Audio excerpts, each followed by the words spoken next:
This is a tutorial on how to add annotations to your YouTube videos. Annotations are things like speech bubbles, notes, titles, little spotlights and labels with words that highlight features of the video. Now, please keep in mind that end screens that have calls to actions and whatnot cannot be used at the same time as an annotation, so that will be a different tutorial.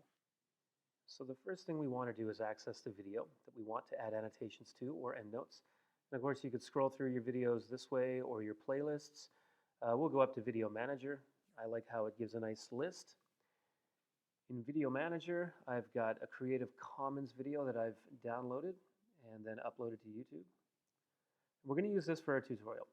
So as you see here, we've got our different element icons of what we can do for editing. I'm going to choose end screen and annotations.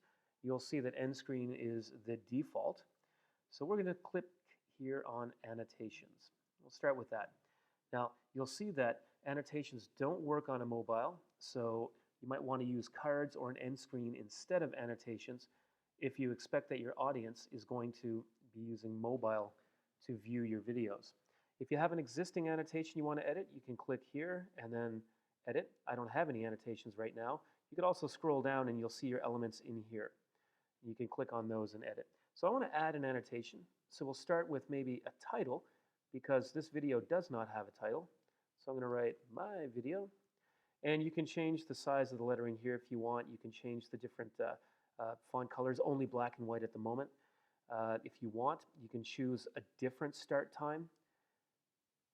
Now for this, I'm going to click down here and drag it right across because I want this in my whole video. I'll tap out of that. And I'm going to drag this, click and drag, and put it down here because I think I'd rather have the title a little bit more in the middle. Sorry, to the bottom right. And I'm going to click on the corner and drag it down, and you notice that it automatically changes the font size because you can't change it automatically here by typing in a number. So I'm finished with that one. I like that. So I'm going to apply changes. And once those changes have been applied, I'm going to add another annotation throughout the video. So we're going to add another annotation.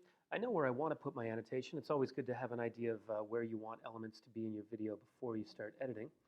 I'm going to scroll up to 23 seconds and I'm going to put a note that kind of explains this street here. So I would go up to Add Annotation. I'm going to choose Note, and you'll see up here in the top we've got a little box. I'm going to say Place Name, and then I'm going to drag it and drop it down here. Looks a little bit easier to see. And you can change, of course, where it pops up. With these annotations as well, you can click a link so you can make them active. And you would have to choose what it is you want, a link to a playlist or a YouTube channel, a Google Plus profile, that kind of thing. Crowdfunding as well. And you might want to click Open it in a new window. So that's a nice little feature of the YouTube editor that brings people to different places and makes your video a little more interactive. If I wanted that to stay, I'd just click and drag here. And of course, you want to save and then apply the changes to your video.